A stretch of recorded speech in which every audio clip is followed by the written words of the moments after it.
तू थकलायस ना? सगळं संपल्यासारखं वाटतंय ना? पण ऐक, जणू स्वामी समर्थ स्वतः तुमच्याशी बोलत आहेत असं या कथेतून अनुभवायला मिळेल. तर चला स्वामी काय सांगत आहेत ऐकूया.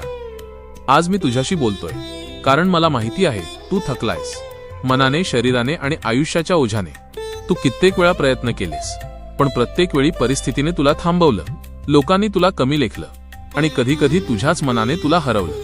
पण बाळा, पिंपळाचं रोप जर खडकावर उगवत असेल तर तू का नाही उगवू शकत? तुला वाटतंय तुझ्याकडे काहीच नाही, पण माझ्या लेकरा, तुझ्याकडे धैर्य आहे, तुझ्याकडे सहनशक्ती आहे आणि सर्वात मोठं म्हणजे तुझ्याकडे माझा आशीर्वाद आहे. तू जेव्हा एकटा बसून रडतोस ना, तेव्हा मी तुझ्या बाजूलाच उभा असतो. तुझ्या डोळ्यातून गळणारा प्रत्येक अश्रू मी पाहतो. तू विचार करतोस माझं आयुष्य असंच का, माझ्यासोबतच का होतं असं? पण बाळा, वादळं येतात आणि जातात, ते कायम राहत नाहीत. तू फक्त उभा राहा, घट्ट पाय रोवून उभा राहा. जसं झाड वाऱ्यात हलतं पण तुटत नाही. तुझ्या आयुष्यातले कठीण दिवस हे तुला मजबूत बनवण्यासाठी आले, तुला हरवण्यासाठी नाही. लोक तुला सोडून जातील, काही तुझी साथ सोडतील, काही तुला दुखावतील, पण मी कधीच तुला सोडणार नाही. तू फक्त एक पाऊल पुढे टाक, मी तुझ्यासोबत 100 पावलं चालेल. तुला वाटतंय की सगळं संपलंय, पण खरं सांगू का बाळा, इथूनच तुझी खरी सुरुवात होणार आहे.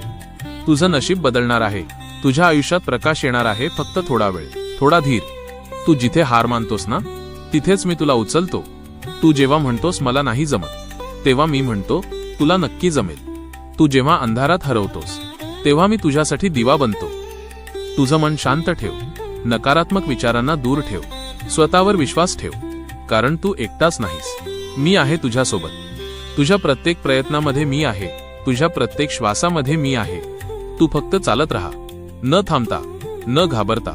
एक दिवस असं येईल जेव्हा तू मागे वळून पाहशील आणि म्हणशील हे सगळं मी पार केलं.